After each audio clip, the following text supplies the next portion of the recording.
ಬಾಯ್ ನ್ಯೂಸ್ಗೆ ಸ್ವಾಗತ.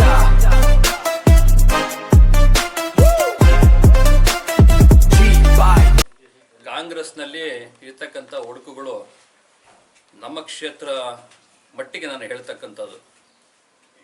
ಸ್ವಾಮಿ, ಈಗ ಇಬ್ಬರು 3 ಜನ ಲೀಡರ್ಸ್ ಅಂತ ಹೇಳ್ತಾ ಇದ್ದಾರೆ. ನಾವು ಆ ಪಕ್ಷದ ಬಗ್ಗೆ ಮಾತನಾಡಲಿಕ್ಕೆ ನಾವು ಅಷ್ಟು ದೊಡ್ಡವರಲ್ಲ. ಯಾಕಂತ ಹೇಳಿದ್ರೆ ಈಗಾಗಲೇ ಅವ್ರಿಗೆ ಅಧಿಕಾರ ಇದೆ. ರಾಜ್ಯದಲ್ಲಿ ಸಿದ್ದರಾಮಯ್ಯನವರು 3 ವರ್ಷ ಅಧಿಕಾರವನ್ನು ಚಲಾಯಿಸಿದ್ರು. ಇಲ್ಲಿ ನಾನು ಕಾಂಗ್ರೆಸ್ಸು ಅಂತೇಳಿ ಕಾಲರ್ಗಳನ್ನ ಎಗರಿಸ್ಕೊಂಡು ಇಲ್ಲೆಲ್ಲ ಗುಂಪುಗಾರಿಕೆ ಮಾಡಿಕೊಂಡು ಓಡಾಡ್ತಕ್ಕಂಥ ನೋಡ್ತಾ ಇದ್ದೀರಿ.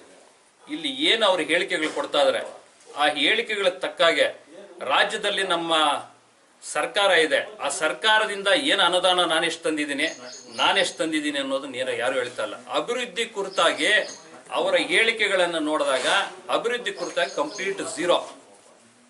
ಇವ್ರು ಕೊಡ್ತಕ್ಕಂಥ ಹೇಳಿಕೆಗಳು ಹೆಂಗಿರ್ತದೆ ಅಂತ ಹೇಳಿದ್ರೆ, ನಾನು 28ಗೆ ಅಭ್ಯರ್ಥಿ, ನಾನು ಬಿ ಫಾರ್ಮ್ ತಗೊಂಡ್ಬರ್ತೀನಿ. ಇವರಿಬ್ಬರ ಮಧ್ಯದಲ್ಲಿ ಏನಾಗ್ತಾ ಇದೆ, ಕಾರ್ಯಕರ್ತರು ಸಫರ್ ಆಗ್ತಾ ಇದಾರೆ, ಕಾರ್ಯಕರ್ತರು ಸೊರಗೋಗ್ತಾ ಇದಾರೆ. ನೋಡಿ, ಪಕ್ಷ ಯಾವ್ದನ್ನ ಆಗಿರ್ಬೋದು, ಒಂದು ಪಕ್ಷ ಬಲಿಷ್ಠವಾಗಿ ತಳಮಟ್ಟದಿಂದ ಬೆಳಿಬೇಕು ಅಂತ ಹೇಳಿದ್ರೆ ಮುಖ್ಯ ಕಾರಣ ಬೂತ್ ಮಟ್ಟದಲ್ಲಿ ಇರ್ತಕ್ಕಂಥ ಕಾರ್ಯಕರ್ತರು ಮತ್ತು ಮುಖಂಡರ ಕಾರಣ.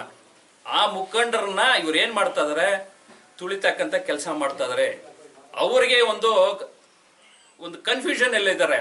ಕಾಂಗ್ರೆಸ್ ಕಾರ್ಯಕರ್ತರ ಮುಖಂಡ್ರೆ ಕನ್ಫ್ಯೂಷನ್ ಇದೆ, ಯಾರಪ್ಪ ನಮ್ಮ ಲೀಡರ್ ಅನ್ನೋ ಕನ್ಫ್ಯೂಷನ್ ಇದ್ದಾರೆ. ಅವರಿಗೆ ನಾನು ಹೇಳ್ತಕ್ಕಂಥದ್ದು, ನೋಡಿ ಸ್ವಾಮಿ, ಯಾವ ಪಕ್ಷ ಆಗಲಿ ಕಾರ್ಯಕರ್ತರು ಮುಖ್ಯ. ನಿಮ್ಮನ್ನ ನಂಬಿ ಇವತ್ತಿನ ದಿವಸ ರಾಜಕಾರಣ ಊರುಗಳಲ್ಲಿ ಮಾಡ್ತಾ ಇದಾರೆ.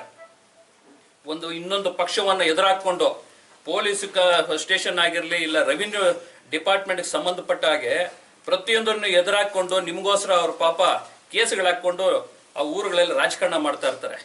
ನಿಮಗೆ ಅಧಿಕಾರ ಬಂದು 3.5 ವರ್ಷ ಆಯ್ತು. ನಿಮ್ಮ ಯೋಗ್ಯತೆಗೆ ಒಂದೇ ಒಂದು ನಾಮಿನಿ ತಗೊಂಬರಕ್ಕಾಗ್ಲಿಲ್ಲ ನಿಮ್ಮ ಕೈಯಲ್ಲಿ. ಯಾರೋ ಒಬ್ಬ ಹೋಗಿ ನಾಮಿನಿ ಸಾಕೊಂಡ್ಬರ್ತಾರೆ, ಇನ್ನೊಬ್ಬ ಹೋಗಿ ತೆಗೆಸ್ಕೊಂಡ್ಬರ್ತಾರೆ. ಈ ತರದ ರಾಜಕಾರಣ ಇವತ್ತಿನ ದಿವಸ ಕಾಂಗ್ರೆಸ್ನಲ್ಲಿ ಮಾಡ್ತಾ ಇರೋದು.